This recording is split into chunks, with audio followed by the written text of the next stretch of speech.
5 people on board the Oceangate submersible on an expedition to explore the Titanic shipwreck disappeared. The search for the missing Titanic submarine ended in heartbreak, as it was confirmed that all 5 crew had died after the vessel imploded. The vessel, which went missing on Monday, had a 96-hour oxygen supply in case of emergencies, but that ran out on Thursday. Despite hopes being raised when banging noises were detected in the search for the missing submarine, no sign of the vessel could be traced. The announcement came after the U.S. Coast Guard said the massive search underway in the North Atlantic had located a debris field on the seafloor, which was confirmed to be pieces of the missing sub. The Coast Guard first alerted mariners about the missing sub Sunday night, saying a 21-foot submarine with a white hull was overdue and giving its last known position.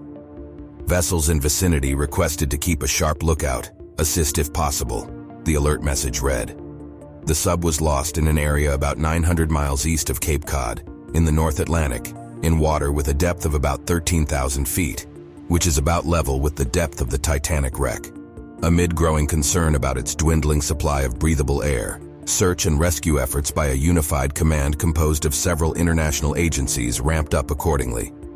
The 5 people aboard included an operator, later identified as Stockton Rush, the CEO of Oceangate Expeditions, and 4 mission specialists, a term the company uses for its passengers, who paid up to $250,000 for a seat. For days, the fate of the sub and its passengers was a mystery. According to the Coast Guard, the Navy detected an anomaly in the acoustic data collected in the vicinity on Sunday morning, which could have been either an explosion or an implosion. This discovery was made during their analysis of the data around the same time when the submarine lost contact. Days after a remotely operated vehicle discovered the nose cone of the Titan submersible about 1,600 feet from the bow of the Titanic, authorities said. At least 4 other large pieces were found nearby, including the front and rear sections of the sub's pressurized chamber, said Paul Hankins, a director of salvage operations and ocean engineering with the Navy. The world watched as a growing team of search and rescue experts tackled their complex and dangerous mission at extreme depths in a remote location 400 miles east of Nantucket. What happened to the Titan submersible?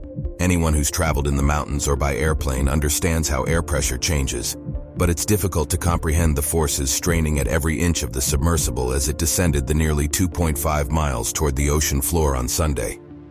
Pressure is enormous down there, said Nicholas Siros, professor of naval architecture and marine engineering at the University of New Orleans. On the ocean floor at the depth where the Titanic rests, 12,500 feet, the pressure is nearly 380 times greater than at the surface. It's a familiar concept to divers, who feel the pressure when they descend, breathing air regulated to match the pressure around them. The deeper you go, the higher the pressure climbs. People always underestimate that impact. At 12,500 feet, the pressure is more than 4,400 pounds per square inch. With that kind of force, he said any defect in the Titan's hull could have triggered an implosion. Such an implosion, under the intense pressure of the depths of the sea, would have destroyed the vessel almost instantly. In a fraction of a second, it's gone.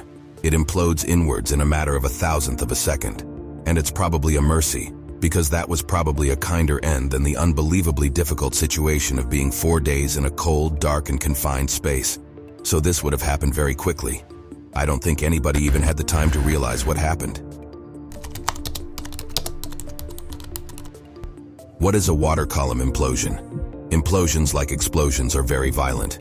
As the hull breaks apart under the huge external pressure, a large amount of energy is released, and the 5 occupants would have died instantly.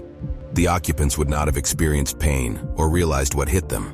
When search and rescue teams refer to the water column, they mean in the water between the surface and the bottom. An implosion is the opposite of an explosion. Rather than pressure building on the inside and causing something to explode, the ocean generates incredible pressure on the outside of a vessel and collapses the walls inward.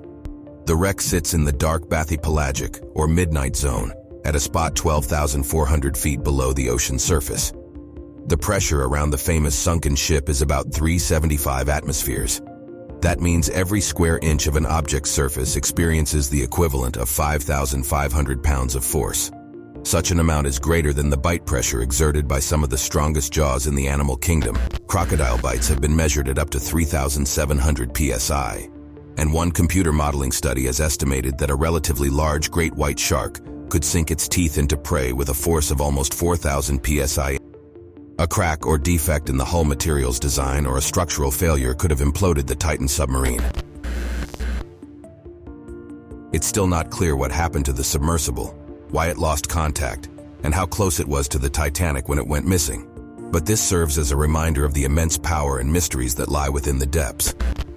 The ocean, a realm entirely its own, demands our respect and caution. It is a world where the rules of air and land cease to apply.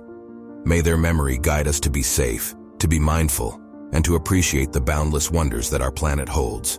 In remembrance of those lost, let us remember that the ocean is a whole different world, a world we must respect and never underestimate.